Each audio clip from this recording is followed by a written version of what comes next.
Hello, fellow writers. I'm Lewis. That over there is Tolkien, and you found the Scripturient Society. Welcome back, friends, lovers, acquaintances. Lovers is for Karissa. I just have my husband, which is actually why this is round 2 of our introduction for the day. I made us pause so I could go say hi to him. Anyways, what was I going to say? That's Karissa Harlow over there, that beautiful one, aka Catherine, her dark alter ego, aka Lewis, my rival slash writing colleague. Not really rivals, but there's the theme of them being rivals. Yeah, rival slash friend, rival slash, what's the better word there? Friends to rivals, rivals to friends. Yeah, back and forth all the time. Yeah, and I'm Ash O'Rourke, her rival slash friend, aka Tolkien. And welcome back, everybody. I'm sorry for the scattered intro. My husband's about to leave me, not forever, just for a time being, for work stuff. And so I didn't know when he was going to get back. So I warned Karissa. I was like, I might have to pop out. And then we started recording. The second we did, I heard a war cry from the kitchen, which I imitated in the last take, which maybe you guys will be lucky. Maybe I'll release the little pre-clip that we accidentally recorded. Yes. But it was a good war cry, that only the sound my husband makes. So anyways, so I might have to pause again later to go say goodbye to him, but we'll see. Cool. Anyways, okay, wait. And then I slammed my elbow into the shower. Oh, fun. What is right next to you? That black thing. No, other direction. This is the t-shirt I dry my hair with. Wow. Okay. It really looks like a hooded figure. If you guys are on YouTube, can you see that just the it's not a face, but it's like it does look a little bit like shape. A face. It's Actually my Trust Me, I'm a Superhero shirt, and I use it to dry my hair, because if you guys have curly hair, you know that normal towels are pretty killer on curly hair. So cool. Yeah. All right. That's very normal. It's not just like a random, Reaper standing next to you. No, I usually take all this stuff off the hook behind me so I don't look so ghetto. But today I do not care. So I was wearing the sweatshirt you got me last year, the Enemies to Lovers one, and I was so digging it. I just got a little warm, so I took it off. But I've been wearing it all day, and it's been making me very happy. Yay, love it. Yeah. How has your week been going? Good. I think all of the interesting things I would have to say are writing / editing wink updates. So really not much. It's starting to get a little cooler. Nice. Which I like. Normally I'm a summer girl. I like the heat. I like the summer months, but I'm ready. So it's been, I'm like ready to break out the sweatshirts and the pants and that kind of stuff. So it's been nice. And the puppies love it because now they can run around for longer without getting overheated. So. I know. Winchester, our fluffy boy outside, has been very happy the last few days.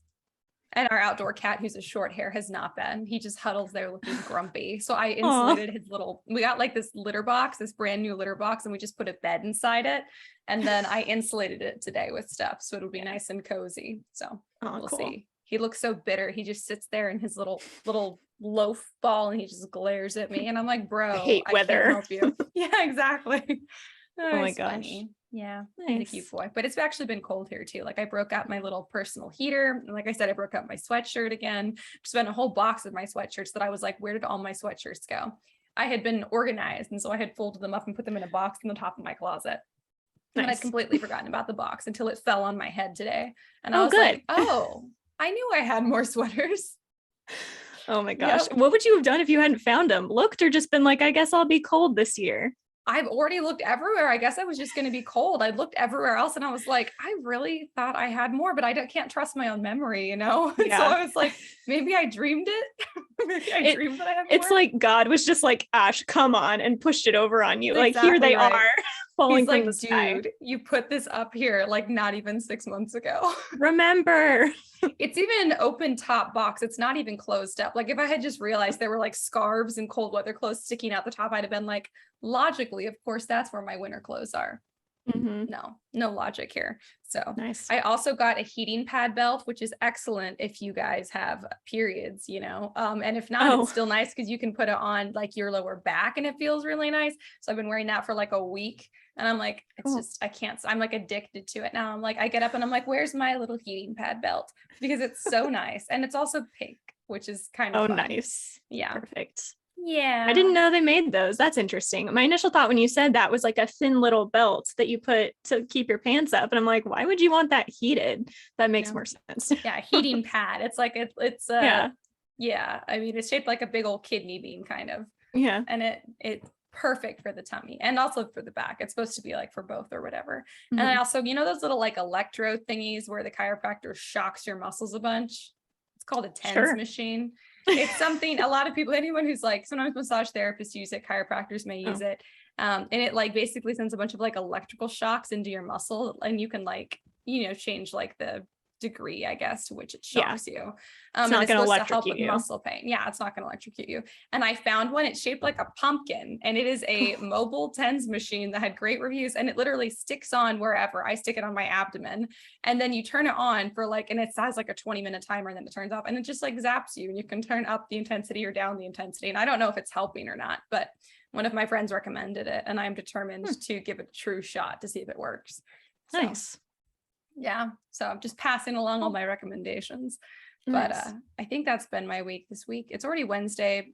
Every day's felt like a Monday, mostly because I was telling Karissa before we started recording, when you're married to someone in the military, it's as if you are married to the military. And with that comes this level of uncertainty where you never know when they're going to leave. Even if you know that they're going to leave, they don't tell you when, not even what day. And so my husband texted me a few hours ago, and he's like, so I'm leaving tonight. And I was like, oh, and he's like, could you throw my clothes in the wash? And I was like, sure. And I was like, do you know when you'll be home? And he's like, after final formation. And I was like, when is that? And he's like, they haven't told us. And I was like, great. Unclear. Don't know. So yeah. Anyways, such is my life. So I think I've just been like in anticipation of that.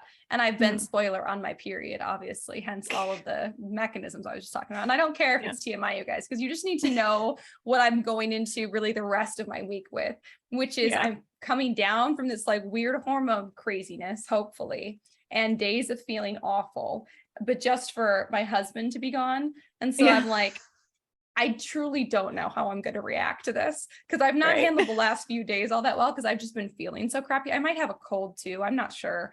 And so I've just not been feeling great. So now I'm like, I wonder what's going to happen now that I'm going to feel physically better and emotionally worse. I wonder if it's going to even out, or it's just going to be the same level of bad. So I'm just kind of like, I have like a military brain now too. I'm like, what to expect? Nobody knows. We'll just have to see. That sounds horrible and also contradictory, because the military is supposed to be like, you're always on time, and it's about so like respect and planning ahead. And they're like, psych, we don't know what day you're leaving or what time anything else that day will be occurring. No, it's like a well-oiled machine that just abruptly turns off for no reason and turns back on in a schedule nobody can predict. So like once it gets going, sure, it's pretty efficient if you don't look at the details. But yeah, there's so many things about the military that are just so inefficient. I mean, there's bureaucracy in every job. So, I mean, part of it is just that. But like once the guys get told what to do, they're really good at doing it and just getting it done fast. But it takes them so long to decide what they're going to do. Oh my gosh. Oh, it kills me. Crazy. Yeah. But anyways, that might mean more time for my writing coming up. We'll see. Because it's been a while since I really focused on writing something new, because I started something that I'm not good enough writer to write this book. I'm going to go back and rewrite this other one and finish that. Now I'm querying that, and I'm waiting for your notes on that. And then, I mean, aside from reading your stuff and Kendall stuff now, I'm like, is this the time when I'm supposed to be like writing a whole new book now? Yeah, I think it is. So I haven't done that in a long time, like really like heads down focused on a new book, not just like here and there for funsies. So that might be what I'm doing in this next season of my life to distract myself. So that's awesome. I mean, that's kind of like what this year was for me. I hadn't written anything really new in years. And then I was like, hey, I'll just crank out 4 books, and I'm probably going to go through a dry spell in another couple months or so. Yeah. But I'm being productive with the mood when it strikes. So take advantage. Exactly. So I need to pop out my free write that Hoppy got for me also, so I won't get distracted on the internet. Because I'm just like, what if I just online browse of things I can't buy for hours instead of writing? And I'll do it, which is the dumbest thing. So I need to break out my free write again. I'll probably charge it up this weekend. But yeah, so okay. So you reminded me of another thing that I did this week. Okay, so my mom and I have finished watching Hoarders. We've now completed all of the seasons of that show that are available. And now we've started watching Escaping Polygamy, which I was shocked I was super interested in. I'm think not I don't super interested. Yeah, that's fair. I think that I don't like reality TV, but what I mean when I say that is that I think I don't like polygamy, and I was like, that's not a bad thing. No, I definitely don't like polygamy, but I say that I don't like reality TV, but usually what I mean by that is that I don't like The Bachelor or The Bachelorette or that kind of stuff. I actually really like certain types of reality TV.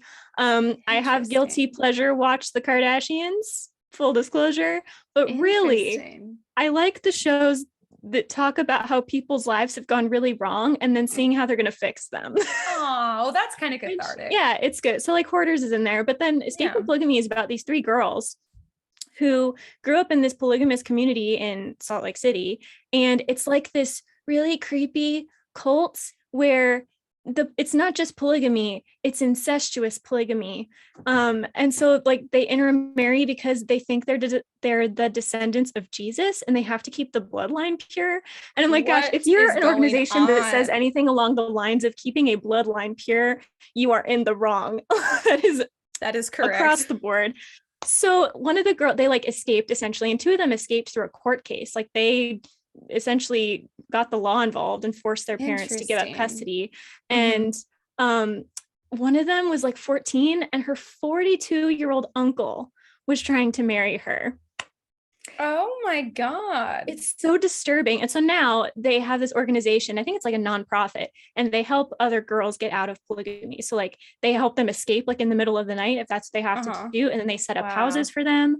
That's so cool. It's really cool, and it's strangely action packed and also really disturbing. So it's everything I like. You probably like there's a documentary called Keep Sweet, Pray and Obey that's about a similar community, and it was a cult that got out of control and like how people have escaped from it and stuff, which is, oh my gosh. See, I like documentaries like that. I do not enjoy reality TV at all, but documentaries that get like that, like, and then I got really into a Scientology documentary and I watched every single episode and it was really long. And it was also very interesting. Yeah. It's just, I don't know, especially as like a religious person, it's like always interesting to watch the like super cult ones and be like, I'm like, just let me at them. I can destroy all their arguments. You know what I mean? Like I can prove to them that I'm wrong, even though of course I couldn't, because the point is usually not that they think they're right. It's that they're using it to manipulate people. That is correct. I know that's illogical, but I'm always like, just let me at him in a debate and I will destroy polygamy. Also, the people who typically get really involved in running those things are so narcissistic that they are people who cannot fathom that they are incorrect. Because even when you show them a flaw in their logic, they just twist it into some new truth that they've discovered. So it stresses me out a little bit to watch cult things because I'm like, I know some people who have almost started cults. And I genuinely believe the church that we were a part of when I was like, part of my high school life, I do believe like I would call it like a low level cult, but I would say it was a cult and it was sketchy. And of course I didn't know till we were out of it. And then I was like, that was, I mean, did not have a good time when we were in it at any point in time, but you didn't know any better. You're like, this is normal. I was like, this is probably normal. Like I'd been to like normal churches and stuff. And I was like, I guess this is just kind of a weird church. And then later I was like, that was a baby cult. And then later I found out that, one of my family members was perhaps trying to get involved in what was definitely more of a significant cult. So, you know, I definitely get the personalities that get involved in that, which just freaks me out. And I will say, when you were saying that this 14-year-old girl was going to be married to her 42-year-old uncle, the first thing that came to mind, and do not come for me, you guys, was, and that's why girls commit murder. And that's not right. But like, don't kill anyone. You but also understand it though, right? Like that's why women murder, which is still wrong to murder, but it's also wrong to marry your 14-year-old niece. Yes, it's child abuse. So don't do that either. Or you might get murdered. I'm just, it's like you're asking for it, you know? Exactly. You're really just demanding to be murdered. Like I'm not going to blame her if she slips some rat poison into your soup. Like that's, you know, anyways. Come on. Anyways, the show is really cool, and I assumed it was older, but we're in season 2 now, and they were talking about 2015 as though it was a couple years ago. So I think it's a relatively new show, which is interesting.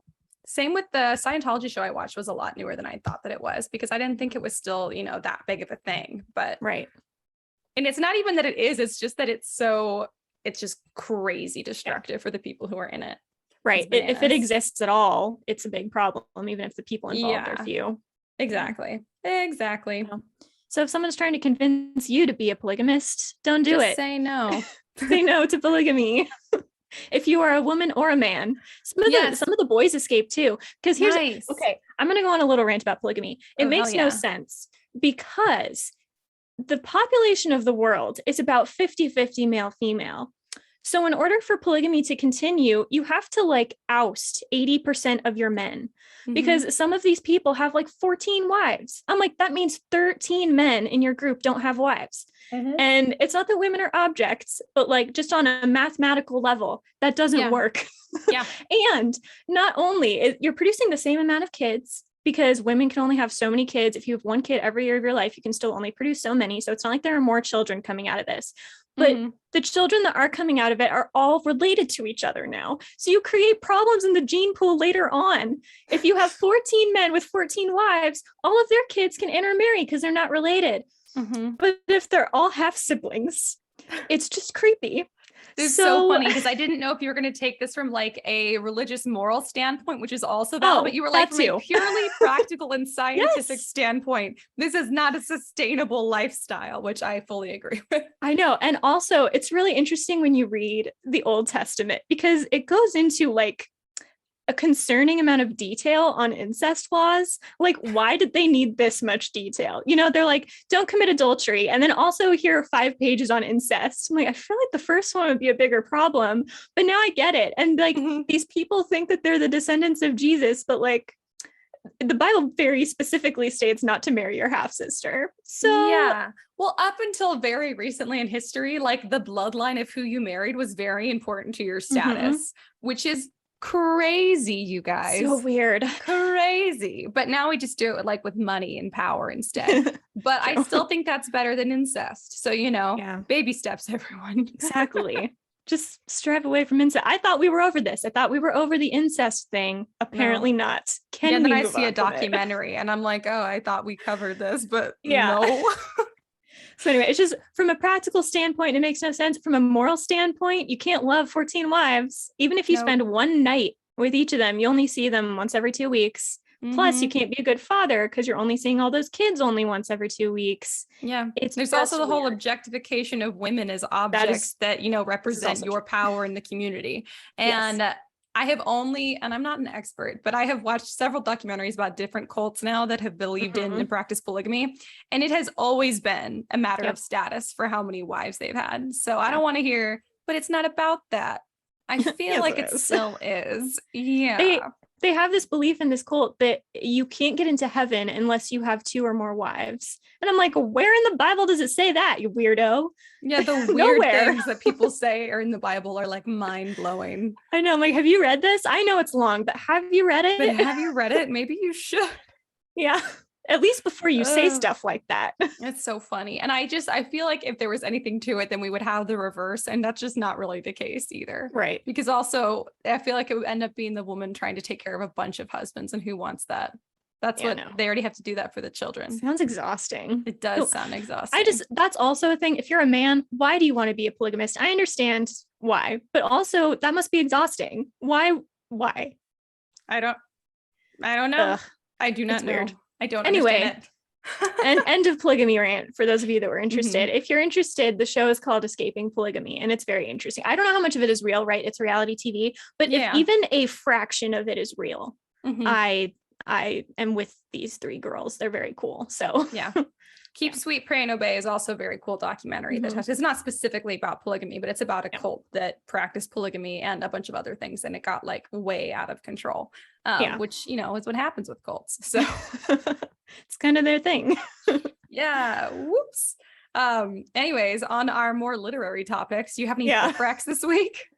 I haven't read anything. I will recommend something at random. Have you ever read the Renegade series by Marissa Meyer?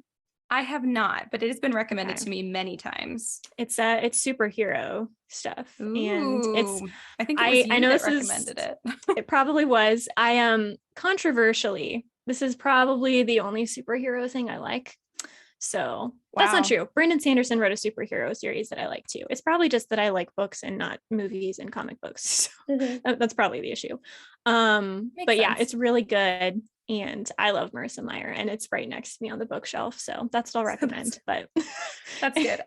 I'm going to give you guys not a book rec and a book rec, because we did Charlie and the Chocolate Factory last week. And let me just say, listen, I'm just not that big of a fan. Like, first of all, it is very much a children's book.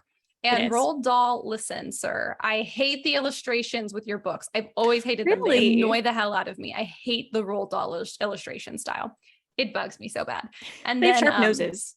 They have, and like they just, the way Kendall said, she's like kind of grimy. It kind of feels grimy. I'm like, the aesthetic is like grimy, and I don't like it at all. I'm like, life is grimy. I want pretty illustrations. Thank you, Roald Dahl. And he's also so freaking weird. So the book, listen, it was good. I gave it a decent rating. I just don't super recommend it. I mean, you guys, I don't know, if you like kids books, you'll enjoy it, but it really is a kids book. Yeah. It's not even middle grade. It's like a kid's book. It's like a kid's book. Yeah, exactly. And then my actual book rack, which I did not remember how much I loved it until I had to read it again this week, that we're covering on That Pretentious Book Club, our sister podcast. Next week is Caraval by Stephanie Garber. Ah, yes. It is so good. I'd read it before, but I forgot just how good it was. So I read it again. It was a book rec from our friend Jeff, friend of the pod from Into the Fold, which is a podcast that covers Shadow and Bone. And so Jeff recommended it, and I was like, cool, I read it and I liked it. And so we did it again. And you guys, it's so good. It's a YA fantasy. It's so original. Oh my God, it's so interesting. And it is interesting. Love interest. Oh, it's so good. Yes. So you read it not back to back, but really soon after reading The Night Circus, right? Do you think they're similar?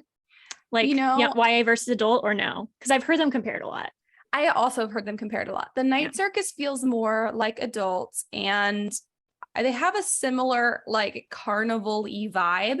And they both books center around a game. So I think thematically, there's a lot of similarities, and maybe not even setting wise, maybe a teeny tiny bit setting wise, there are some similarities, but beyond that, not so much. But I think the idea of a fantasy set in like a carnival or a circus or like a big magical game, I think is just so unique that of course they get paired together a lot.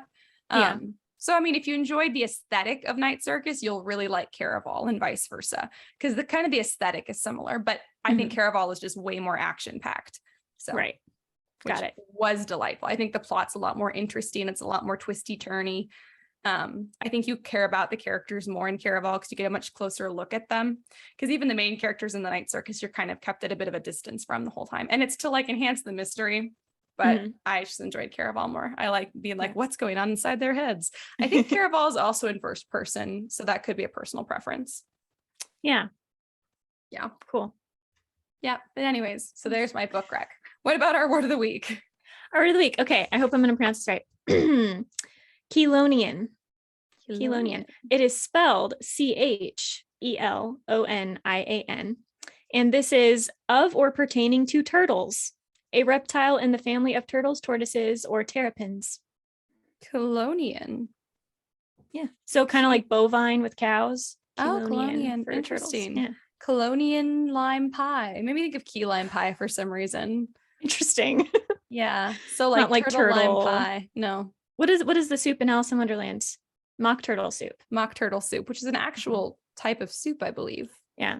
I don't think it has turtles in it. I think that's what mock turtle means. I would assume so. Turtle. Not real turtles that have been mocked, but mock is a fake turtle. Like a mock-up of something. Of turtles, yes. Yeah. Of turtles in soup form. It's just very confusing to me. Mock turtle soup just does not sound appetizing. Anyway, should we get into Chelonian, the theme for our episode? Yeah. We are going to talk. I have notes. Yay. Hear them? We're going to be talking about like writing style and the difference between your style and like mistakes that people make, because often people define style as the things you do wrong grammatically in your book. And I just don't think that's quite full enough to describe what a style is. And I also think it's misleading, because I think if you're a new writer and you hear that, you feel now justified in making mistakes that you shouldn't. So all kinds of stuff like that. First of all, I feel like we should talk a little bit about the difference between style and voice. Yeah. So I think fundamentally, I think it's kind of like the poetry example I came up with is that style is rhyme and voice is rhythm. So voice is kind of the overall vibe of the way that you write, and style is like the specific tools and choices that you make within the individual lines. Yeah. I don't know. What do you think? Yeah. I think that makes sense. Yeah, I would say that voice and style are also, I mean, you have to also know, like in conversation, they're so similar. They do often get used interchangeably. Yes, so just know when you're conversing with someone about it, like they might mean the other when they're saying it. But if you're actually like thinking about it and trying to be really intentional with how you're talking about it, there is a difference between the two, but it's really easy to use them interchangeably because they're so intertwined. Yes. Would you say that an author's style or their voice changes with every book? Like which one do you think is more important to keep consistent across your works as an author? I think style stays consistent. Voice will change depending on book because books require different vibes. I agree. So voice equals vibe.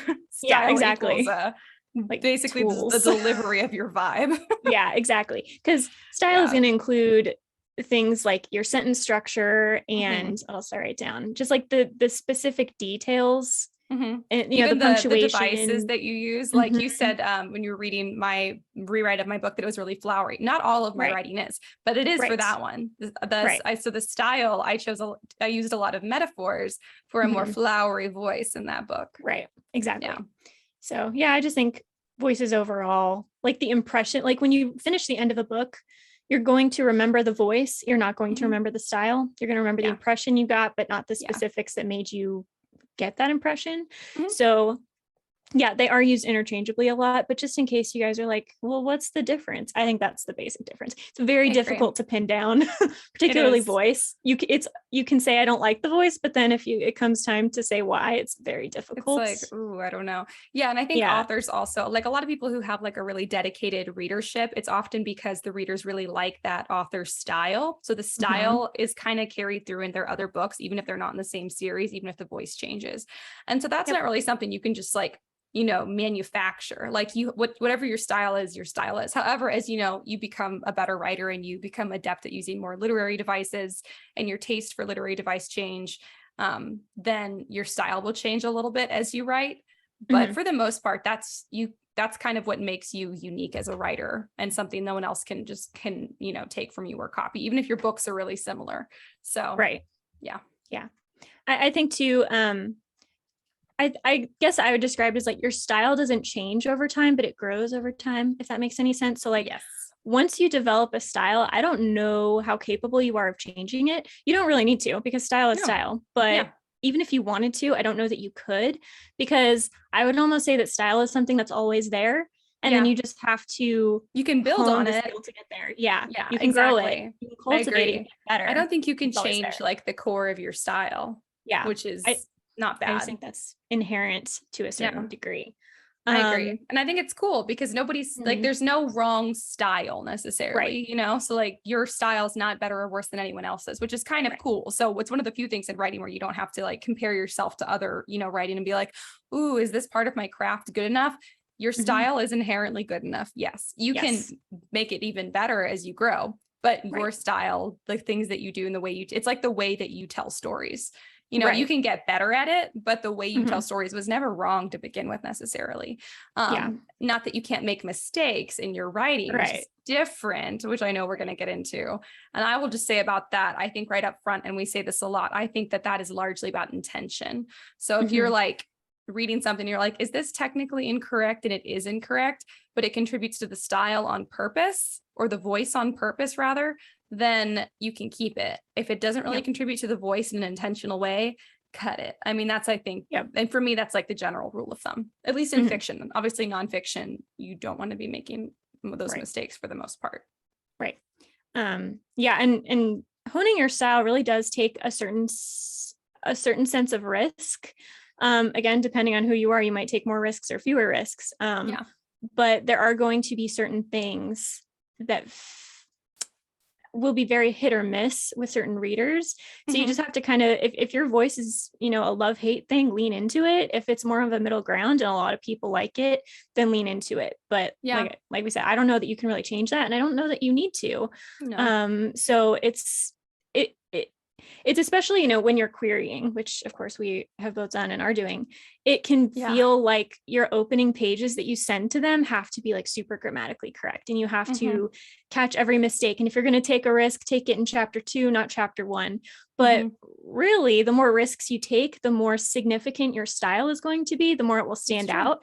And it does need to be a risk that pays off. Like if you come up with a metaphor or you use a punctuation in a way that's strange, and a lot of people are telling you to stop that, they're probably right. But the general, like taking risks and then seeing if people like them is a good way to develop that style. That's why you have to let people read your stuff, which is really hard. And I do think that's a good point. I think a lot of people's like first pages or first chapter can be kind of bland, like voice wise. And I think it's because of that, like over editing yourself. You edit out all of the quote unquote mistakes. And so then you are really the things that are not technically correct. And then you edit out your voice by doing that. So yeah, I think that that's a really good point. And that's really difficult because this is where it hugely comes down to finding an editor who understands the difference between style, voice, and actual incorrect things that need to be changed.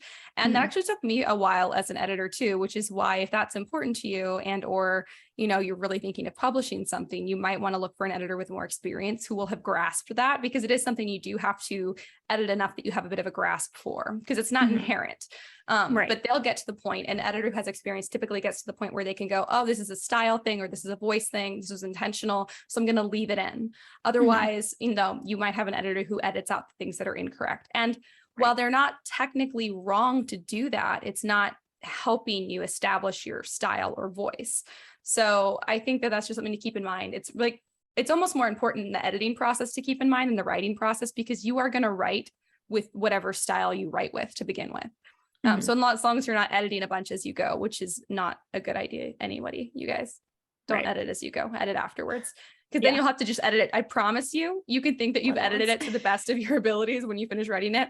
It's not going to change how many times you still have to edit it. So just don't. And it also preserves more of the original style, which is what you want. So just be careful when you have an editor. It's not a bad idea. A lot of editors will offer sample chapters.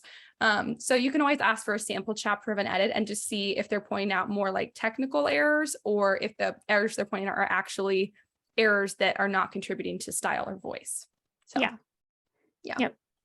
and I think that kind of brings up a good point about a difference between style and a mistake. And this is going to be more dependent on your style. But if there is a certain word choice or a certain sentence or something that within your writing feels out of place, I would categorize that as a mistake, even if it is technically correct grammatically, because if it doesn't fit in with the rest, it's going to just be really jolting for readers to get to that sentence or that paragraph or whatever. It needs to fit in with the rest of the sound. And this is where voice comes in. If we're, you know, nitpicking the differences, the voice has to be consistent, and the style is the individual things you do to make that consistent. And so if a sentence feels out of place, it's probably something with your style. You're either editing the voice out somehow, or picking, I see this a lot sometimes where people will pick a word and the word just somehow doesn't jive with the rest of the paragraph. And so you have just replace it and it will fit, or replace, you know, work the sentence a different way or something and it can still fit. But if you're using like a lot of simple sentence structures and then suddenly you throw in a really complicated sentence with like semicolons and colons and em dashes, it's going to be really jolting. That's why, or vice versa. Exactly. I think that that's why the copy edit, I think, is almost the most important type of edit, because the whole idea is that a copy edit largely edits for things like word choice and flow, and largely word choice and flow hinge upon, is this word or sentence in cohesion with the style, with your style and the voice for this book? Because if not, then an editor is going to pull it out, even if it's not incorrect. Like if you mostly use contractions in your writing and then all of a sudden you're not using contractions, or vice versa, or even if you're not using contractions in a more modern setting where people do, those are going to be things that an editor is going to go, this is not incorrect, but it is wrong for what you're trying to do. Exactly. Yeah, it's kind of like how sad and melancholy are technically synonyms, but you can't use them interchangeably in every scenario. No, you cannot. So, yeah. Yeah. And a lot of it is just feel. So if you're listening to this and you're like, I'm not really getting the difference between the two, the importance, just read more, write more, maybe pick up some editing jobs just to see what other people are reading, or offer to beta read for somebody, just because reading other people's stuff more often and thinking about it critically is really what helps you kind of get to the point where you can actually recognize those things in your own writing. I truly think, especially when it comes to style and voice, not only is identifying other people's a whole other skill in itself, identifying your own is honestly even harder to do. So the best way to get to the point where you feel like you can do that for yourself a little bit is to just practice and practice. And if you pick up a book by that author you love, don't just read it for the hell of it. Read it and try and go, okay, what intentional mistakes did the author make? Because it's usually the intentional mistakes that are the most characteristic of that author style. And then what mistakes did they make in this book primarily? Or what did they do that was different in this book that they didn't do in their other books? And that's the voice for that book. That's what makes it that voice. So recognizing those things just helps you so when you're writing your own book or editing your own book, you can make sure you're being consistent, because it's all about consistency. Everything in a story, because the whole suspension of disbelief for your story rests upon consistency. Is the plot consistent? Is the characters consistent? Is the style consistent? Is the voice consistent? Because if at any point one of those things is not consistent, it's going to drop your readers right out of their suspension of disbelief. And they're going to be like, oh yeah, I forgot I'm reading a book. I'm not actually in the world of the story. So it's hugely important because of that. Yeah, for sure. Yeah. I think another, like, to decide if your mistakes are justified for your style, I think there are two reasons to make mistakes, and that is emphasis and clarity. So I really do think a lot of writing is just figuring out the emphasis. What is the most important sentence in this paragraph? What is the most important word in this sentence? And so on. Because really, two writers can write the same story and completely emphasize different things because they find the character more important, or the plot, or the setting, or whatever. Maybe you look at The Night Circus and Caraval. Many similar plot elements, even character elements, theme, so many similarities, but I still would not really rate these books as very similar. So, kind of a similar idea, but the style is so different. The emphasis is so different. Yeah. And so a lot of times I think this emphasis comes out with punctuation a lot. So like, are you using a colon to emphasize what comes next, or using an em dash to emphasize what comes next? And technically, like, there are rules for punctuations that really do need to follow. You really shouldn't be breaking the rules of punctuation, but you can use them in a risky way, or in a kind of underutilized way to add emphasis. And then with clarity, I think the best example of this one, it's always important that you are picking the words. This is word choice, this is sentence structure, everything. The point is that it has to be clear. The reader has to understand what's going on. And if you have something like a preposition, prepositions are technically not supposed to end sentences. You shouldn't end a sentence in of, you shouldn't end a sentence in, or anything like that. But there are certain prepositional phrases that we use colloquially in the English language incorrectly. And so it sounds really weird to actually write it grammatically correct. So clarity wise, it might be actually a better choice to do the incorrect thing there, because it's adding to the clarity, because readers aren't going to have to, think really hard about what you were trying to say. They can just kind of flow through that sentence. So like, oh yeah, I know what that means. People talk like this, moving on.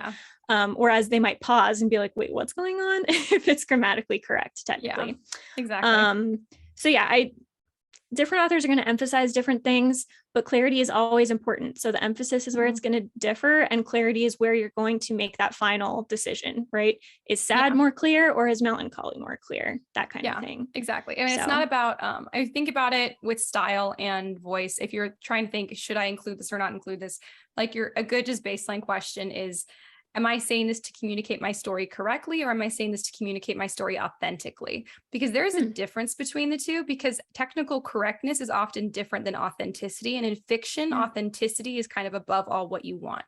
And authenticity is often correct, but it's not always correct. Like ending something with a preposition because it's colloquially understood. That's authentic to human dialogue, human experience, human communication, even if it's not technically correct. So there is overlap, but there's not always overlap.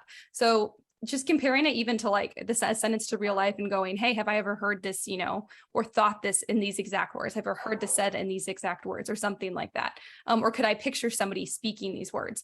And if you're doing something more like high fantasy or something and people speak a little differently, okay, you kind of have to translate it to a different environment and a different time, but it still kind of stands like how incorrect is it if you're saying it incorrectly? Because then you get to where some things like the way my husband speaks are so incorrect because they're so niche. They are correct for his audience, but his audience is so niche, like Army infantry boys, that your wider audience is going to miss out on it.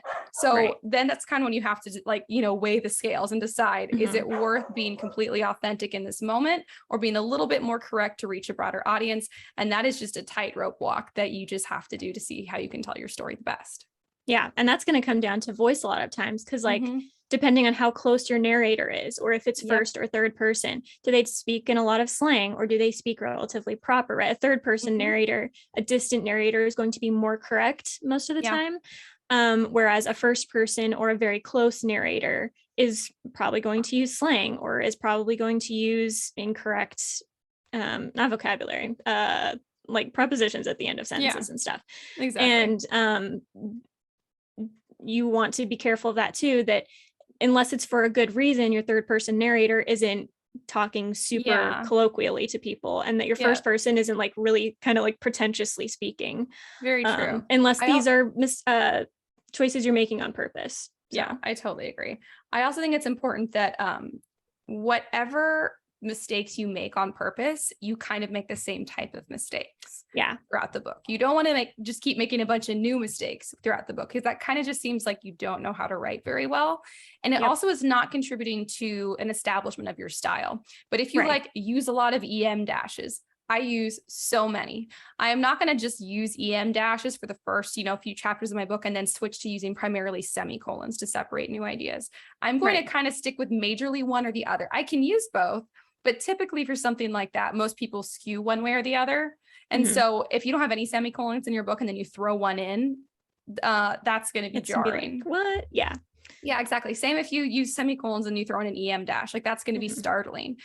Rick Riordan, something that is really indicative of his style is he does the thing where he puts like a bunch of like a string of words together with hyphens and connects them, right? If he did that once in a book, it'd be like, okay, he just couldn't think of a better way to say this. But it is not only, it's always in the voice of his book, and it's because it's part of his style as a writer. He includes them throughout the book. So while that is technically incorrect and you would not do that, that's okay. He also does run-on sentences a lot because he's writing, from the perspective of like kids in middle grade and teenagers who do not speak correctly on purpose a lot. And it's often from their perspective. So there's things like run-on sentences. Again, it's kind of his style, but because it's a mistake that he makes on purpose intentionally and consistently throughout the book, and a lot of the other stuff is a lot more correct, he can totally get away with that. So actually middle grade and young adult is not a bad example of where to go and try and like see what's technically incorrect here but works, because teenagers, like adults, know better, right? So sometimes in adult fiction it can be a little more proper, which is often why I think adult fiction is a little more boring. But teenagers don't care. In fact, they do stuff that's incorrect on purpose for a reaction. So there's so much more wiggle room, and kids don't even know how to speak correctly. So you have a lot of wiggle room with those. But then again, third person narrator, if you have a third person narrator, I feel like a third person narrator can't break as many of the rules. What do you think? Yeah, I agree. And I will say, I think this is part of the reason why I tend to stick more to the rules, is because I write a lot in third person. But I also think there are kind of like degrees of incorrectness. So like sentence fragments and run-on sentences are a little more acceptable in fiction. I think they're used quite often, and I tend to use them I use a lot of sentence fragments. Whereas maybe other mistakes, nothing is coming to mind right now, but maybe other mistakes are a little more out there. And that's also going to be potentially a third person, first person difference. I think third person, it's not that you just can't get away with as much because you're coming from a higher position of authority when you're writing in a third person. Which is why I'm so terrified to work on this book that I want to write, because I know it needs to be third person, but I write exclusively in first person, so I can make a lot more mistakes.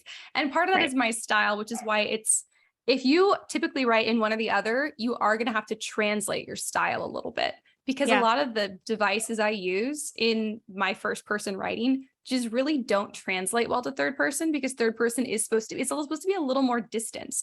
The focus is not on the narrator, unlike in first person. So you don't want to make them like the mistakes that draw people's attention to the narrator. The whole idea is to turn the focus away from them. So if they're making all of these mistakes, and even if they're interesting and technically correct, you've shifted the focus back to the narrator, and that wasn't the point of third person. Usually there are some exceptions like Lemony Snicket, but like very rare exceptions. Well, and this is like the emphasis point, right? Where are you trying to put the emphasis? And then your writing style needs to be toward that goal at all times. If you're trying to emphasize the narrator, emphasize the narrator. If you're not, then some things are not going to be acceptable. Yeah.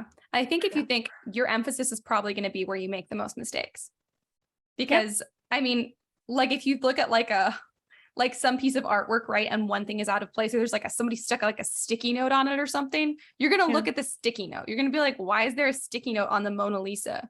So like wherever the mistake is, that's where people are going to look. And that can be intentional or not, which is what we're coming back to. A good thing or a bad thing. Exactly. You can get away with almost any mistake as long as you did it on purpose, which is the hardest part.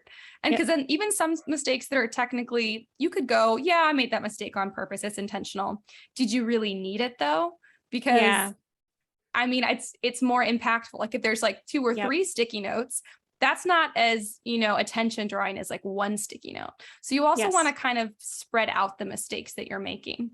Yeah, I definitely agree. And I think if you're reading through your draft or trying to just hone your writing style and you find a mistake, really you need to think, how can I correct this? And if it is at all possible to maintain the integrity of your point and make it correct, you need to make it correct. I agree. The only justification for breaking the rules is if it is for, emphasis or clarity. And if it's a consistent thing throughout your writing, you shouldn't be making mistakes because you're like, ooh, it's my style. I can do this however often I want. Really, you should be doing it because it is the only way you can communicate what you are trying to say.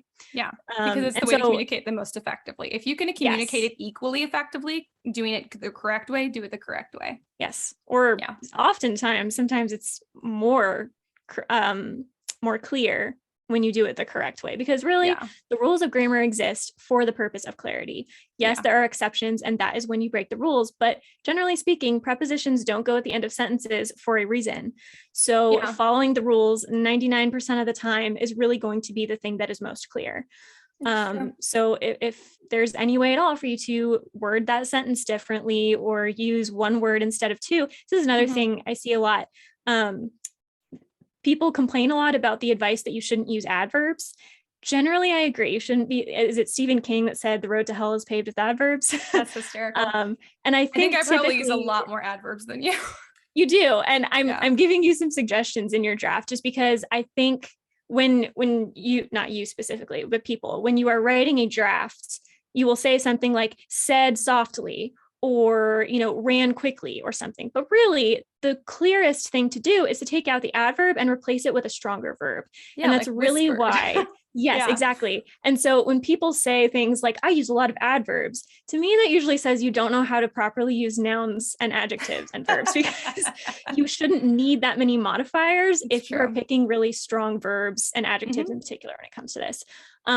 So like, I think particularly adverbs that end in ly tend to be the worst culprits of this. I think that's really what people mean when they say not to use adverbs, because a lot of other adverbs are perfectly fine because they aren't necessary or they provide something to the sentence. But anything that ends in ly is, you just need to do a word search. Do it in your document and find all the li's and say, okay, can I say this verb adverb in one verb? Can I change the verb to make it better? Can I change the adjective to make it better? And that you should do that, because really, said quietly is probably never the right choice. There might be situations where it is. But generally speaking, it's not a mistake. Adverbs are a part of speech. They work. But are they the clearest way to communicate what you're saying? Probably not. No, which is why it's good to have someone else look at your writing, because I'm not aware of when I use adverbs. Like, because they're so natural. You're like, so she's talking and it's quiet. I will pair those together. And then you're like, you forget whisper is a word. Exactly. And I also, because I'm so like dialogue focused, and I was going to say, which brings me to the point of, dialogue is where you can break a lot more rules than typical, because we do break rules constantly in dialogue.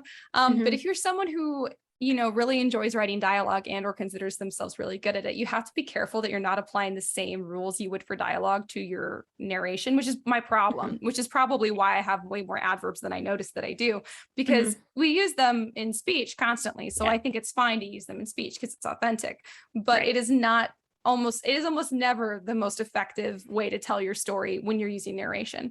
So this is where it's just good to have somebody else look over your writing, somebody who has a different style than you. I know it's tempting to say, ooh, this person writes like I do, I want to have them look at it, but then they might not notice those things that are mistakes that don't need to be there, where you could have, clarified things. So But the rules of what qualifies as a mistake are different in creative writing than they are in like professional writing, which is hard to define. Because like, again, I don't know that sentence fragments are incorrect in creative writing, but certain things that are correct, like adverbs, I would consider mistakes most of the time. So the rules are a little different, and it's true. Weird.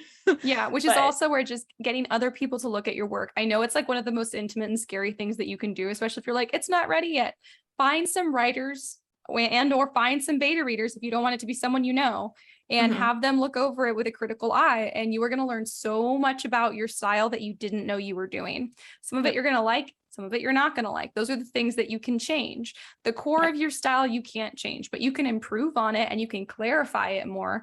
But you really can't unless you see what you're doing. And it often takes an outside perspective, because I always forget until Karissa reads my writing. Oh yeah, I do use a lot of adverbs, but guess what? She's the one who broke me largely of the habit of using the word suddenly way too much. I bet you probably still tag some of them, because I bet you're doing so well. I'm like, oh my gosh, Ash, you listen to me. This is so cool. I did, because I didn't realize until somebody, Karissa, pointed out, you use the word suddenly a lot. Did this really suddenly happen? And or is there a way to like, communicate that in a more interesting way?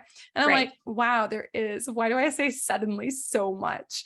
So it's because I'm trying to increase the stakes for the scene and like the anticipation, but it's actually just lazy. But not like I knew I was being lazy, but now that I know, it would be lazy. And the suddenly thing too, you're far from the only person that leans on suddenly, because the only reason I noticed is because I used to do that a lot, and then I realized, and I was like, oh my gosh, I cannot use this word anymore. See, now I know, so I go take out suddenly. I also take out the word just a lot. I don't think I ever used it that much in fiction. I used to use it a little more than I do now, but a lot of people use it. And just, you can take out, I've realized, like 90% of the time, because just actually reduces the impact of everything that comes after it. So being like, he just went to the store can imply like timing. Like it's not a big deal. It's just a few dollars. It's not a big deal. It's a few dollars. More impactful. So that's another clarity thing, right? You don't want to undermine the words you're choosing. Exactly. So that's I think a good way to say it too, is a lot of the things that are not technically incorrect can still undermine what you're doing. Like suddenly, just, these are not incorrect in any way, but they do undermine what you're trying to say. So and I think with suddenly in particular, style can really make up for this. Maybe instead of saying suddenly, you break it into many paragraphs, so people are jumping from very short paragraphs instead of one. Maybe use onomatopoeias more. I've been trying to do that more, because it's a sound, which is the transition that you wanted, the suddenly that you wanted. It provides that in a more natural way instead of just saying suddenly over and over. Exactly, because if something using onomatopoeias, but but if something crashes, you can assume someone is startled by that, so you don't need to say suddenly something she started running or he jumped. Exactly. You can just say they crashed. That's already startling. So you don't have to repeat it. Essentially, that was one of the literary devices that I've already forgotten the name, but it's where you use too many words to describe, more words than is necessary to describe what you're trying to say. Which is like, I think suddenly is just one of those words. It's just normally not necessary, and there are a lot of words like that, but it's not that they're never necessary. It's not they're always incorrect. It's that sometimes they are, and maybe often they are. So it's true. I agree. Okay, so I'm now going to I made a list of things that I think are included in style and voice. I'm combining the two now. And I'm going to give a couple examples. So details of your style, and it's going to change for everyone, right? Is your sentence structure and the sentence length. Use long sentences, short sentences, the structure, everything. Paragraph structure and length, I've noticed you use a lot more short paragraphs than I do, and I think that's just a style thing. Word choice, your prose and dialogue proportions, right? How much dialogue do you have? Punctuation, which is a big one. Speed/pace. So how quickly are things happening? And then italics and underline and all of that kind of stuff. I don't know what to call those. They probably have a name. Yeah. I don't know. What do you call it when you alter that? I don't know. Is there like a communal name? I don't know. I'm sure there is. So like kind of to compare the difference between style and mistake. So word choice is a style. Crutch words are a mistake, which is kind of what we're talking about suddenly. So that's a crutch. If it's a crutch word, then it's probably a mistake. If it's word choice and you haven't used suddenly in a while, then it's style. Long sentences, even run-on sentences are going to be style, but sentences that lose their original thread and their original point are going to be wrong. So if you have a run-on sentence and by the time the person gets to the end of the sentence, they're like, I don't know what just happened, then that's a mistake. Yes. I think sometimes people use run-on sentences to try to communicate too many things. And run-on sentences are really only, well, I'm going to get into this later, but you need to make sure that just because it's a run-on sentence doesn't mean that it's getting off topic. So if it's remaining in topic, it's a style thing. If it's totally losing the thread, then it's going to be a mistake. Your favorite punctuation is style. Like you said, if you use it a lot and you use it consistently, then it's fine. But using it wrong is a mistake. There are a lot of punctuations that are somewhat interchangeable. Sometimes you can use ellipses or a colon or an em dash and they all work. That's going to be your favorite punctuation. You're going to go with the one you like the most. But for instance, when you use a semicolon, you don't follow it up with but or and. It has to be a different kind of contraction. So, incorrect versus just a style thing. Dialogue proportion, if you have a lot of dialogue or a little, is going to be style. Telegraphing is usually a mistake. And so telegraphing is where you talk too much about the motions that are going on. Like I took 3 steps and then I looked at him and then he blinked and all of that kind of stuff. Like it's not necessary to telegraph all of that, but some dialogue or some action within the dialogue is good. You just can't go overboard. So that's just kind of, I hope that maybe clears it up about like the difference between style and mistakes. A lot of it is going to come down to whether or not it's on purpose. Some of it's going to come down to whether or not it works within the rest of the book. And that's hard to pin down. So I think it's if you do it on purpose and if you do it consistently. So, I mean, I think those are probably your main, you can probably get away with it if you did it on purpose and you did it consistently. Should you get away with it? That's where we get into the emphasis and clarity question. But maybe those are like the 4 big ones around, is it a mistake that you can keep and or should keep? I think too, so like we said, style is going to sometimes be hit or miss. Some people are going to not like your book just because they don't like your style. That doesn't mean there's anything wrong with it. I would argue this is why a lot of agents reject authors. I don't know that it's necessarily always, I mean, sometimes it's because it's not ready, but a lot of times it's just that they don't connect too much with your style or voice. And there's nothing you can do about that. There's nothing you need to do or should do about that. But that's probably a large reason. If you have a good query letter, good opening pages, it's probably a style thing. It's the same with auditions. You might give a great audition, but if you didn't, deliver the character in the style that the director had in mind, you're still not going to get the part. It's not that you did a bad job. It's just a completely subjective field. So it's definitely the same with your book and queries. And so if you do give your writing to other people, which again, you should, I know it's really hard. It's just break the seal, right? Just show it to someone else. Just do it. And if they say things to you like it is confusing or it is clunky, that's probably a you problem. That's not a style problem. Those are things you need to fix. If they say things like it's very flowery or it's very simple or it's very slow paced, none of those are negatives. Those are just style things. So I think part of taking feedback is figuring out what feedback to take. What is feedback? Not even necessarily what to take, but what they really mean when they say it. Because I think sometimes people will say things and they think they're being clear, but they're not. So if someone says, I just felt like something was off about it, maybe it just means they don't like your style. Maybe it does mean that there's something wrong. So if you just get down to the, did you not like it because it was confusing? Did you not understand? Or was it just that it was long-winded for you? Think of Tolkien, right? A lot of people don't like his style, but I don't think it's a mistake. It's just his style. He's very slow paced. He's very setting focused. That's just what he does.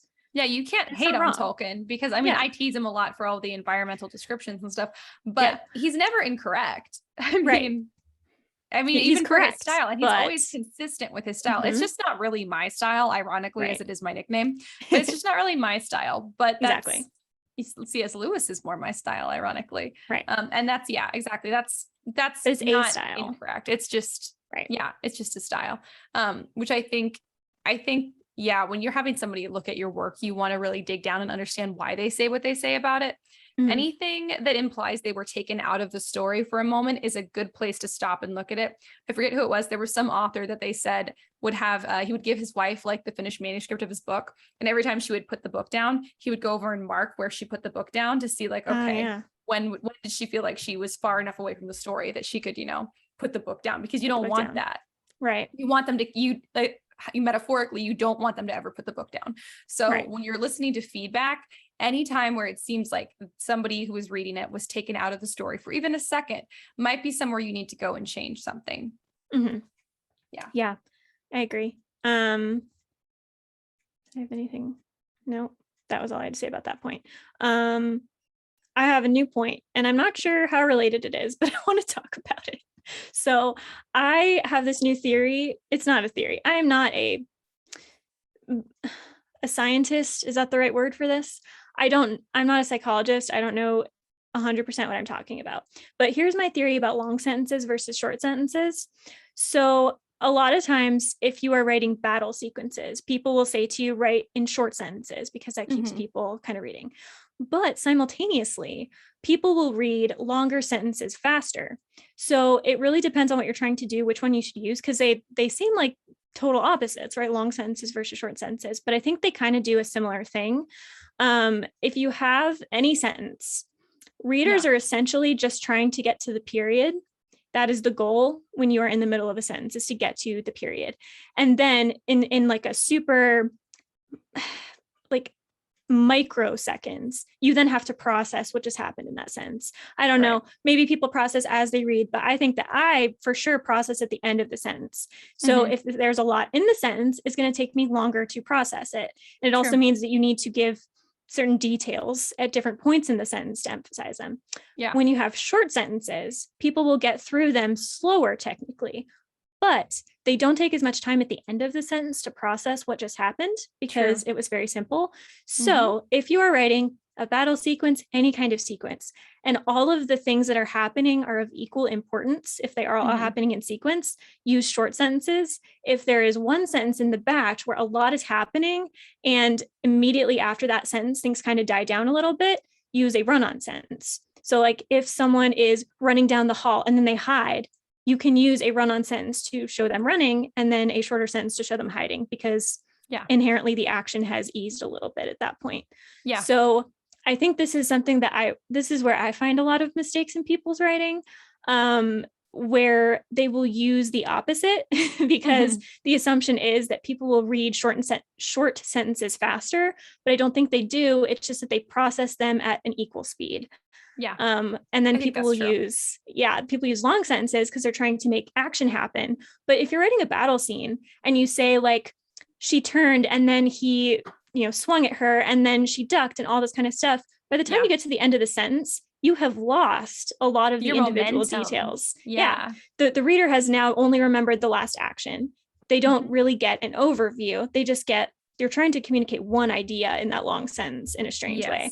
But if you have individual sentences, she turned, period. He swung at her, period. She ducked. You're processing those all as individual events. And so you're processing all of them equally. And you remember that this is kind of how it's going. So I mean, it's how they do action scenes in movies too. Like they don't just zoom out and show you like everything happening at once. Like they'll be like, she swings, he ducks, he, lunges, and you see from all the different angles, this is happening one by one. And so if you kind of try to write those kinds of scenes, like, scenes where scenes where a lot of things are happening at once, or things where it's like a battle scene, like maybe think about like cinematically how they do it, because movies are really good at that. Really good at knowing how to keep the momentum up in a scene, especially something like that. It should kind of mimic that rhythm, if that makes sense, which is also maybe something that just the more you write, the more you get used to it.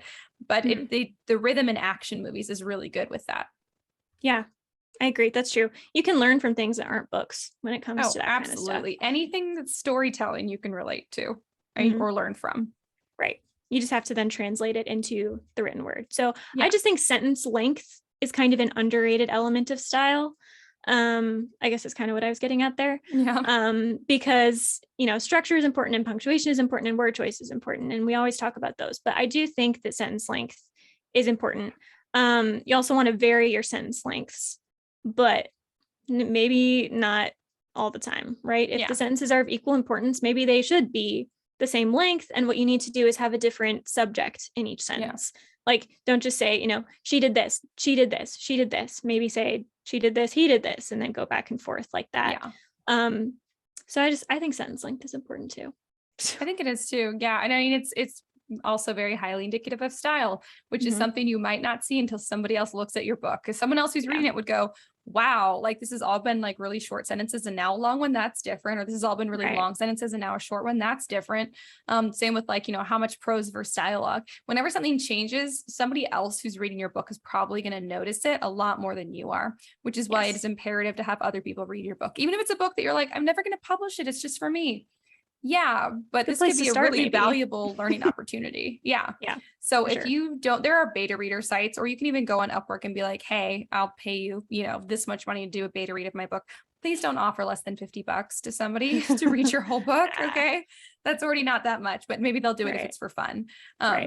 Otherwise, you can try to have friends and family do it, but it might not be at the top of their priority list. But it is an important investment, whether it's time or money or just the emotional energy you spend to try and calm down while someone's reading your book. It's an important investment in you as a writer and in developing your skill. Yes. I think too, so we've kind of mentioned that if you're going to make a mistake, make it relatively consistently so that it doesn't disjoint your style. I think maybe something that people do is they want to add emphasis to like a big reveal later in the book or to one very particular thing. And so they will only change the style in that particular place. So you're saying, well, my emphasis is there. I want it to stand out. But really, you can add smaller instances of that emphasis throughout your book. If there is some kind of conversation happening, maybe you can use the mistake there. Maybe if there is, at the end of a chapter where things are starting to build, you use the mistake there. You don't have to pick one moment of emphasis. You really should have emphasis throughout the whole book, and then it builds. So if you're like, well, I only use one sentence fragment in the entire book because I want all of the emphasis to be on there, use them elsewhere. It's okay. Yes, please.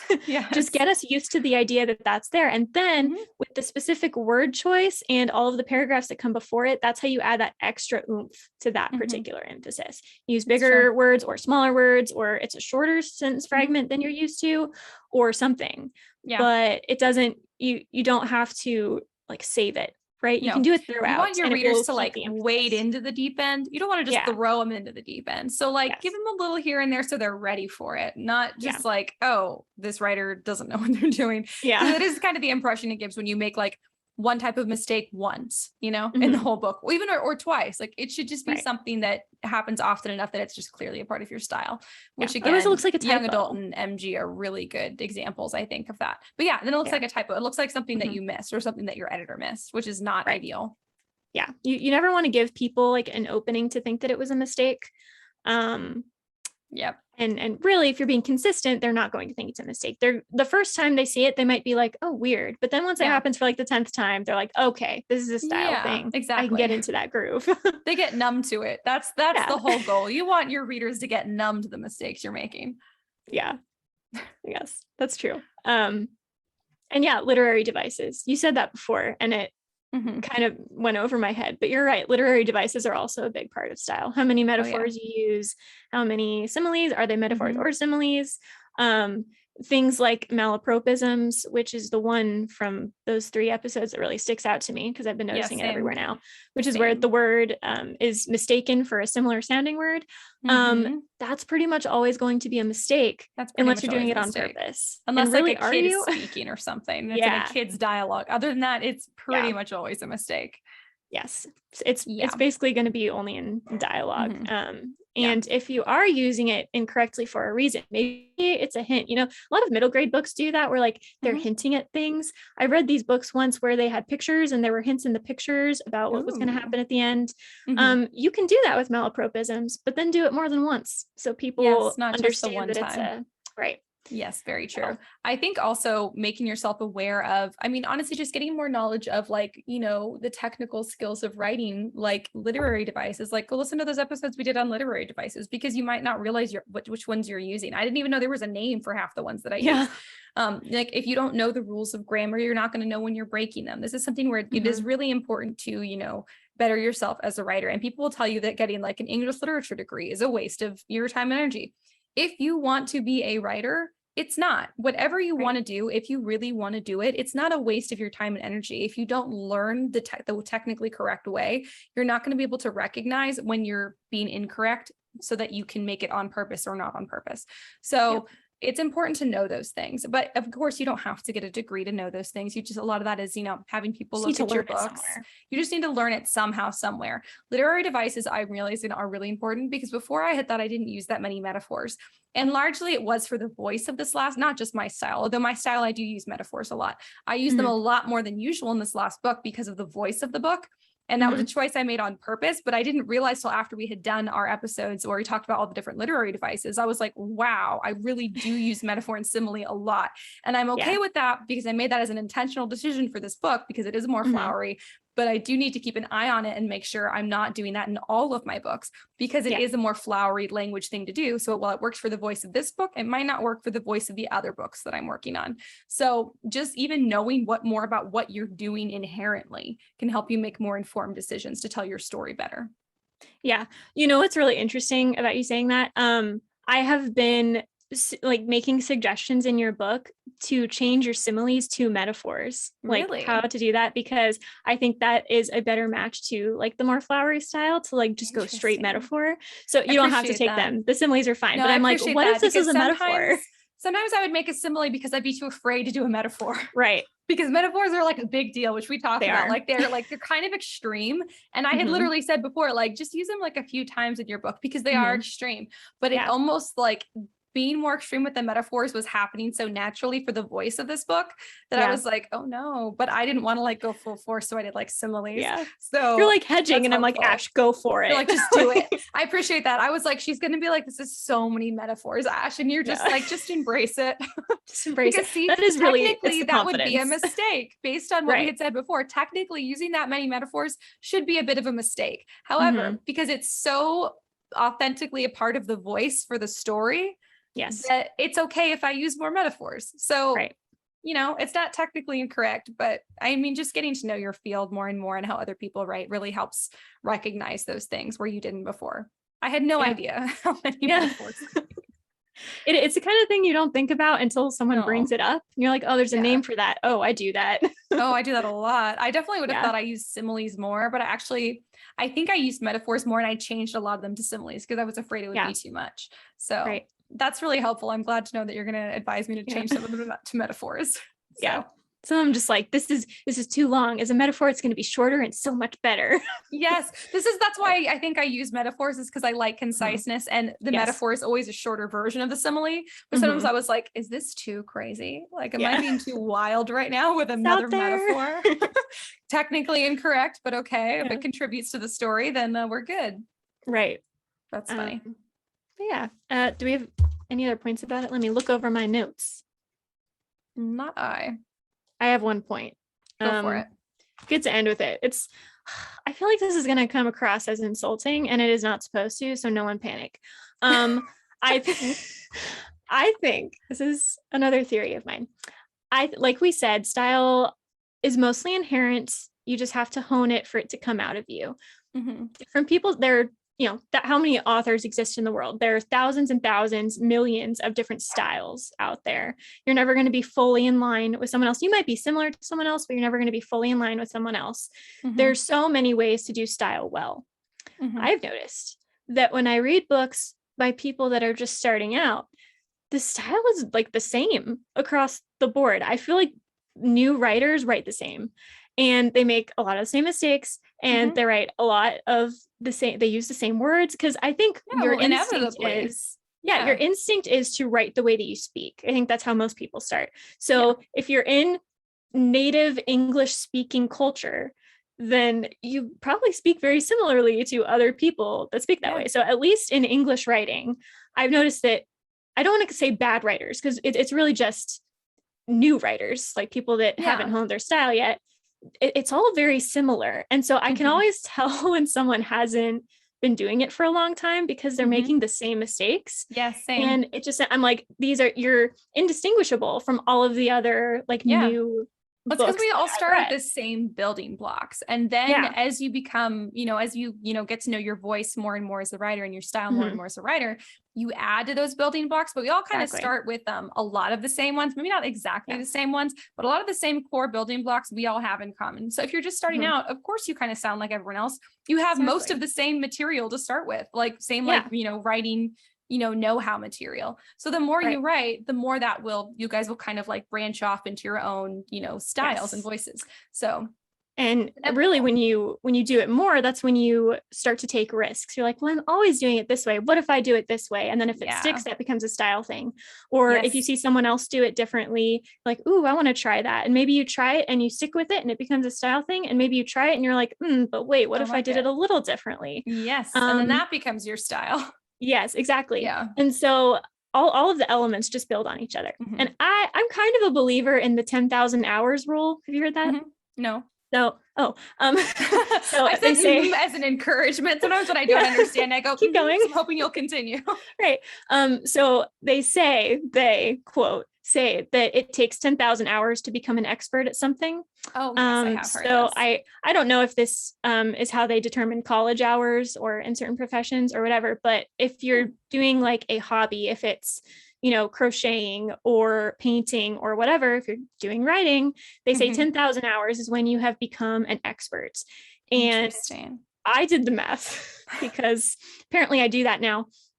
And I estimate that if you spend, this is what I think I did. If you spend 5 hours a day writing on average, right? You don't miss any days. Maybe you spend more one day, less the other day. It will take you about 5.5 years to become an expert. It's about writing 5 hours a day. Yeah, that makes sense. And I think once you hit that 10,000 hours, that is when you have your style. I think before that, you don't, obviously it could be like 9,000 for some people or whatever, but basically at around 10,000 hours, you have that style. Yeah. And maybe that takes you 5.5 years. Maybe it takes you 20, maybe it takes you 2, depending on how much you write. Is the problem. Right. Yeah. But you have to put in the hours. Once you hit the 10,000 hours, you will continue to grow in your style. But like I said, your style isn't really changeable at that point. Yeah. Are you good? Yes. I'm just getting his towel. I guess he's going to go shower in the other shower because I'm recording by this shower. And I originally was like, I should record in the bedroom so he can shower. And then I was like, no, he needs to pack all his stuff. Record like, where do I go? I'm in the way. Oh, well. No, I totally agree. I just keep thinking about the fact, like, some things in writing, you can just really focus on one area or another. And it almost kind of feels like a shortcut. Nothing is going to feel like a shortcut to developing your style. This has been my thing I've been saying a lot lately, because it's just so true. There's no way out but through. There is no way to find, identify, and solidify your style than to just keep writing, get feedback, be intentional. There's no way to do that except to just keep writing and writing and writing and writing and reading and talking to other people. There's things you can do to try and go faster, but there's still no way out but through. You still have to go through that whole process to, define your style. You have to do the work. Exactly. You have to do the work. There's no way around it. So if you want to write professionally and that sounds awful to you, maybe you don't want to write professionally. Maybe you want to tell stories in a different way. Because frankly, if you want to be a professional writer, I do think that you have to be committed enough to, to be willing to put in the work to identify your style, because style is what is your selling point. Like when you get big, that is what makes you sellable. That's what makes you, identifiable. That's what builds your readership. If somebody if Rick Riordan completely changed his writing style, and yes, he uses a different voice in a lot of his books, but his style has remained pretty much the same. He's gotten better in some areas. I would say worse in some areas because it happens inevitably, but if his style hadn't remained largely the same, he wouldn't still have his readership. They'd all fall off. The Chemist by Stephanie Meyer felt like a very different style than Twilight and The Host. Guess what? I haven't read anything of hers since then. Right. Because I just didn't like it. So style is really important to a successful and somewhat stable literary career, which is already like, a unicorn type career to try and get. Exactly. So it's not to be like intimidating or unkind or discouraging at all. But I do think that the best way to not get discouraged is just to know what to expect. And you do have to be successful in writing. And even people who are not successful have this skill. But to give yourself a chance to be successful, you do have to be willing to put in the work. Know that there aren't any shortcuts. You're just going to have to keep writing. You're going to have to do the hard things, like show your books to other people, take feedback. There is no way around those things. You have to do them if you want to be successful, if you want the chance to be successful. This is what art is. It is giving yourself the best chance for success. It's not like accounting, it's not like some more just pass certain steps and you're good. Exactly. It's not like that, unfortunately. All you can do is give yourself the best shot at success. But guess what? If you don't develop your style, you don't have a shot. Yep. So like, not to be mean, but like, it's true. Yeah. But the good news is you already have the building blocks you need. If you have told a story of any kind in any way ever, guess what? You have the building blocks of your style. You're ready to go. You just have to know that you really do have to commit to the work it takes to finish developing your style. Yes. Yeah. And along with that 10,000 hours thing, really any writing counts in there. So school counts, right? High school, middle school, college, whatever. So if you're like 40 years old, you're like, oh, I have to start from scratch. No, you already have a bunch of hours behind you. You just have to focus on improving it at this point. Exactly. And my recommendation is this. You just have to average the math, but I wouldn't seek to get published before you have hit that 10,000 hours because for two reasons. One, because I think you are more likely to be rejected because I think the style will not come through. I think you are going to sound like everyone else in a lot of ways because, like I said, the badly written books kind of sound all the same. And so you're just going to lower your chances of success.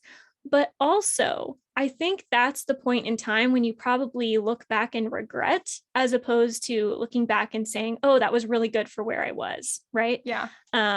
So if you're if you're before that 10,000 hours and you self-publish or you try to query agents, I don't know that that's going to go super well for you, at least most of the time. So if you put in the 10,000 hours, again, you can fast track it time-wise by just doing way more than 5 hours a day, if you can do that. If you can, But really, you're going to want to put that 5.5 year or so investment in so that you can be proud of what you're writing and so that you do have that style and so that it just continues to grow as opposed to developing at all. I agree. I mean, if you have a decent writing style to begin with and you have a decent, maybe if you have like half that experience and you have a really good concept, you might still get published. I think some people are published who don't have that, but I do think to be really confident in your writing and really confident in your style, I do think that the 10,000 hours rule is a pretty decent rule. There could be exceptions. Maybe you're a prodigy, but the whole concept of being a prodigy is that there's not many of you. Yeah. So just know that. Not that you Probably can't. not. You know what? I've also learned so much from my failed queries and my failed books. True. So, I go for it if you want to, but it's just about, balance your expectations. You do, I think, have a lot less of a shot at being successful with anything you've written before your 10,000 hours as, a baseline rule or whatever, which really just means before you've established your voice. But I do think it probably does take about that long to do that. And that doesn't mean you don't have a shot. And that doesn't mean that you can't get published and still keep working on your voice and developing your voice, because that certainly happens. But it is something you just want to be aware of. So then you also might not take the rejection so hard when they do come, because you'll get them. But also the only way forward is to fail. So fail a lot, fail spectacularly. And that is how you will develop your style, your career, also the emotional resilience it takes to be a working artist, which is really, really, really, really, really hard. So get used to the rejection now and know that every rejection is actually a step forward. It just depends how you deal with it. If you let it crush you, okay, it's a step backwards. If you let it go, okay, what am I going to learn from this? It's a step forward. So just know those things in advance. Yeah, fair. So if you're below 10,000 hours and you're like, why do I feel like I still have so much work to do? It's because you haven't hit the 10,000 hours. And you still have work to do after the 10,000 hours. Still have work to do, right. It's never really going to end, which is disheartening and also awesome. So I think it's great. You never know what you're capable of. Exactly. Yeah. So I don't want this to discourage you. I guess I just feel like I started querying in particular way too young, and I just don't think I had the skill yet. And didn't I look either. back on like how stalled I was because of that. And, because, all your teachers and your parents and your family are like, oh my gosh, you're such a good writer. And then the agents are like, nah. And you're like, No, well, you're what's not. wrong here? So I think just good to have like that understanding that it's probably just because not that you're a bad writer, that you're a newer writer, can't become right, but that you are new at it and you haven't developed it to the point that others have. So don't beat yourself up. And even if you're past the 10,000 hours, don't beat yourself up, because a lot of it is subjective with style. So much subjective. Yeah, exactly. Yeah. And I agree. If you're someone who knows that you're going to kind of get stalled in your passion, or be really discouraged if you get a lot of rejections, then maybe wait till you have your 10,000 hours with like Karissa. I know my rejections made me kind of mad, but I was just like, but also kind of motivating. And so so for me, it wasn't, I didn't really stall because of it. So a lot of that is also knowing yourself. If that's not something that's going to bug you, go ahead, query, just, know that you probably will get a lot of rejections, and that's not a bad thing. That's a good thing. It can teach you a lot.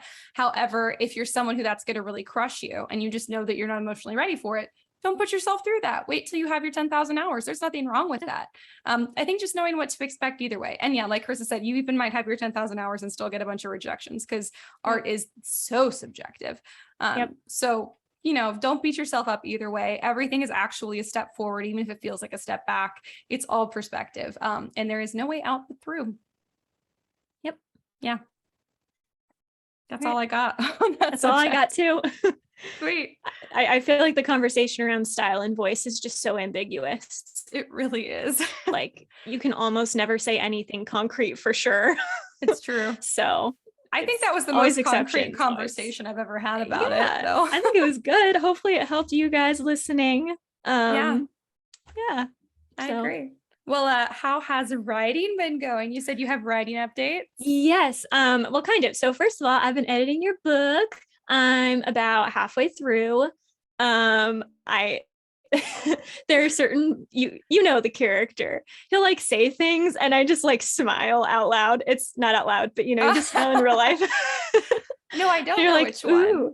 The love interest. Which one? The second one. The second one. Dark hair or light hair? Dark hair or light hair? Dark. Okay. Yeah. He's got the better lines. I should have known. I know. And it's not the one I usually go for. That was probably a better hint. That is a better hint. That's why I was like, wait, do I know? Which one are you talking about? I do like him, lines, but he's not unusual. I think it's because he has a lot of like he's very like morally, in line. He's got he's very strict with his own moral code. Yeah. The other one is saying things and I'm like, I see where this is going. Like, I know what you're gonna do. But the other one just has so many like I texted you with one of them where he's kind of in disguise and I was like, it's him, he's in disguise. And it's so just really fun. That. I was afraid that wouldn't land. So I'm really relieved to know that landed. I love it. So I really like him and I like all his little nicknames that he gives her. It's really fun. I freaking love Nick. I'm just living through vicariously through my characters because my husband won't give me a nickname. That's right. You've always wanted one. And I've always wanted one. Guys, it's been years. Boo. Oh, sad. But I am enjoying it. It's really fun. I feel like I'm making really slow progress because also I had a new book idea and I've been like alternating back and forth, which is I don't know who I am anymore. I used to not be able to do that. It's really hard. I am. It is. Yeah. So I think this is what I'm going to do for NaNoWriMo. I'm not fully committed yet because I don't want to do that to myself, but I think I will have the planning done by October 31st. I might even cheat a little and start early just to get a head start. Go for it. It still counts. Yeah. But I have this new idea and it's a standalone and it's fantasy and it's again in the same world that I always write in. And so it's really easy to write spin-offs of your own like series because the world building is already done. And so you don't have to do that work.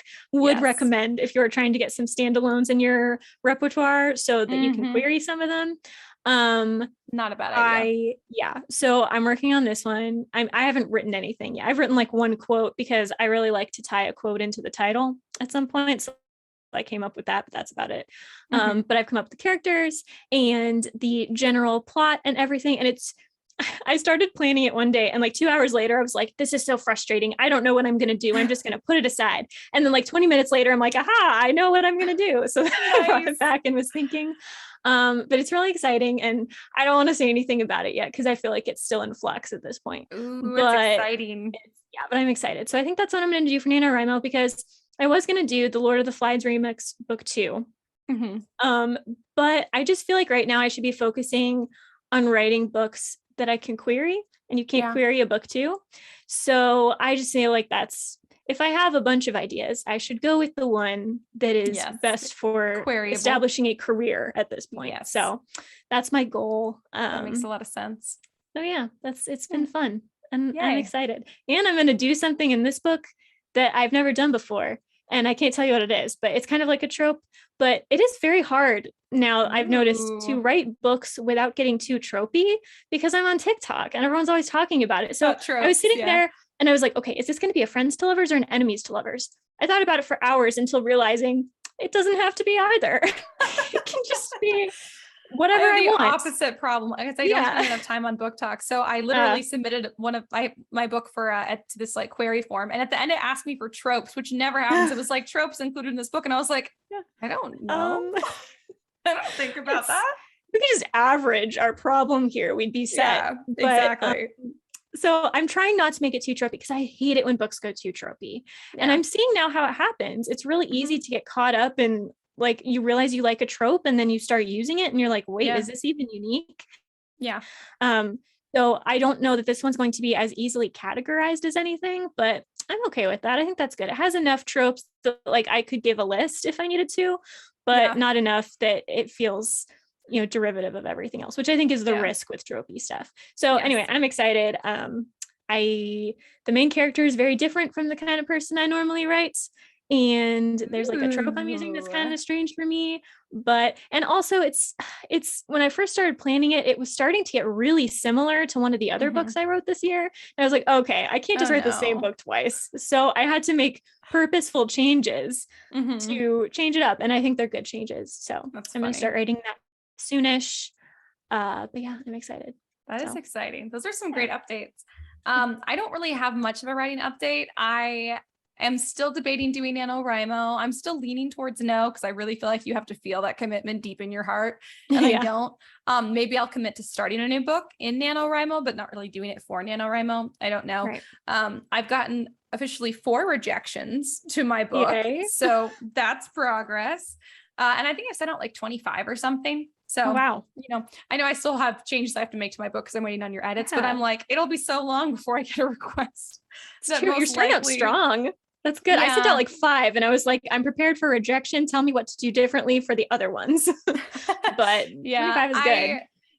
I go through probably a batch of about 100 at a time. And then I will let it rest for 6 months, because in 6 months later, if you've changed the book a lot, you can requery a lot of this. Some of them you can't, a lot of them you can. So then I can go back and I can requery again, because usually I'll have your notes by then. So I'll be able to justify it by saying I've made changes, since then, and I'll rewrite my query. So it'll be a little different, but we'll see. So, fingers crossed, but who knows? I think also I feel sure I'll have your notes back before anyone requests a full manuscript, because it'll probably still be the next 2 months before I get responses back for most of those 25, because it typically takes about 2 months per query letter to get a response. So I think it's fine. But my goal is to have it done by November. So exactly. I'm thinking I might write a sci-fi, which I have not done in a really long time. I've never even written a true sci-fi. I might write a true sci-fi. And I don't know yet. What has always held me back is that it's probably a relief to all of you to hear, I have got a big moral problem with murder. That's a good thing. But the problem is the main character of this book does not. And her entire career hinges upon the fact that she has no problem with murder. And so that is what has held me back from this book. But I think viewing it as kind of like a thought experiment type thing might actually help. I usually really relate to my main character. So this might also be the first main character I write that I really don't relate to as much. So, and I think it'll be a standalone. So maybe that's what I'm going to work on next, it'll be a fun thought experiment. It'll be a bit of a break. It's not necessarily related to anything else I'm working on, because my main whip, my big deal thing that I have started, I am just so scared of messing it up. And I still don't feel like I'm ready to write it yet. So maybe I will try and, ooh, that's a good idea. Actually, maybe this will be my experiment one in multiple ways. It's a thought experiment, and maybe I'll write it in third person. Cause then if I do something with it, I do. And if I don't, I've, written a whole book in third person, which I don't think I've ever done. Right. So, which is the problem, which is mostly what's holding me back from my main whip I really want to work on, is that I don't write well in third person. So maybe that's what I'll do. I don't know if I will finish the whole thing in a month. I doubt it, but I am thinking I'm going to do it. And it was inspired by a dream. And weirdly, most of the books I finished writing are inspired by dreams. Nice. So there are assassins, and that is all I will say. Oh, and the main character has blue hair. You guys can't take my ideas. And that my character has funny colored hair too. What? Yeah. That's crazy. And I never do stuff like that. So I don't know, but I wanted to have kind of like Fifth Element vibes because I love that movie. So we'll see. That's kind of my progress. So just lots of queried and then thinking. And then of course I still have to read your book. So it's open on my desktop, yours and Kendall's. And so now that I've sent 25 queries, I feel like I can take a break from querying for a little while. I have not started my new book yet. So maybe that's my NaNoWriMo goal, is actually just reading y'all's books. That's fair. Because I want to, and they're both sitting there on my desktop, but I've been so concerned that it would throw me off my rewrite. But my rewrite's done. My 25 queries are sent. I'm good to go. I'm in the clear for a little while. I'm free for a little while. So I'm relieved, and I'm quite proud of myself, because I originally had said I was going to try and finish the rewrite by December. So I'm way ahead of my very disappointing schedule I had set for myself. Yeah. Well, cool. Yeah, but that's it. So anything else that we have for the listeners? No. All right. All for me. That's all for now, folks. Well, thank you guys for joining us. As always, if you guys want to talk about what you guys are working on, you're welcome to do that. You can DM us on social media. We are the Scripturient Society on TikTok and Instagram. You can also email us at contact@Story Siren Studio. That's our production company. You guys can also check out the cool merch that we've got up this season. It's pretty cool. It's also at StorySirenStudio.com or the ScripturientSociety.com. They'll take you to the same place. If you guys have topic ideas for the episode, something you want us to talk about, so we can, all kind of talk about it as a writing group, please send those ideas our way. We're always looking for more topics, more things to talk about. We know it's infinite in the world of writing. And I think that's pretty much everything we've got for you guys. If you guys wouldn't mind leaving a review on the episode and sharing this with your writer friends, that would be great. Build the network. Check out our Patreon. You guys can comment on there for free, so we can all talk about what we're all working on, because that is, very important part of the writing process. And until next week, keep writing. And we'll see you on the next page.